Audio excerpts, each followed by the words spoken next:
The Los Angeles Clippers All-Star Kawhi Leonard tore his ACL in his right knee in the second round of the playoffs last season against the Utah Jazz, which sidelined him for the rest of the playoffs. The Clippers were able to make it to the Western Conference Finals but Kawhi Leonard is out indefinitely from undergoing surgery to repair his right knee, and now the Clippers probably won't have Kawhi Leonard for the rest of the regular season. Even though the Clippers proved that they can win without Kawhi Leonard in the playoffs last season, will they be able to win enough games to make it into the playoffs this season?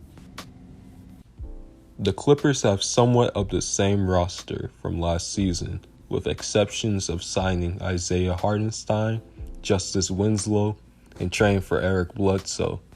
So the team has chemistry and knows how to play with each other. However, I don't think that would be enough for them to win a bunch of games.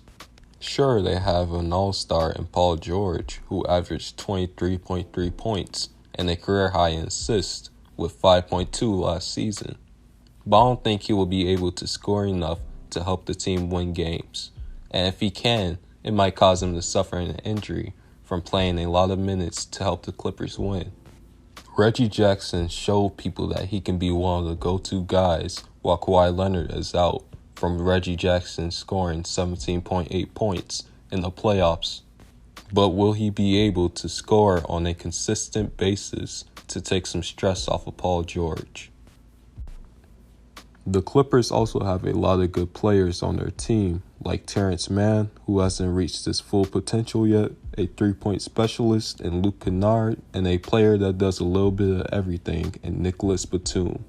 Even though they don't get talked about as much like Paul George and Kawhi Leonard, they do a lot to help the team win. If one of these players do a little bit more of what they do best on the team, then the Clippers will be good enough to make it into the playoffs. The Clippers also need to stay healthy because they can't manage to have a lot of injuries while Kawhi Leonard's out. Especially if Paul George gets hurt, then the Clippers definitely won't be able to make the playoffs. Even though I talk about how the Clippers might not make the playoffs throughout the video, I still think that they will be able to make the playoffs. Paul George just needs to be able to continue to play at an all-star level throughout the regular season, as well as getting good minutes from other players like Reggie Jackson and Eric Bledsoe. And if the Clippers do make it to the playoffs, Kawhi Leonard might just be healthy enough to help the Clippers in the playoffs.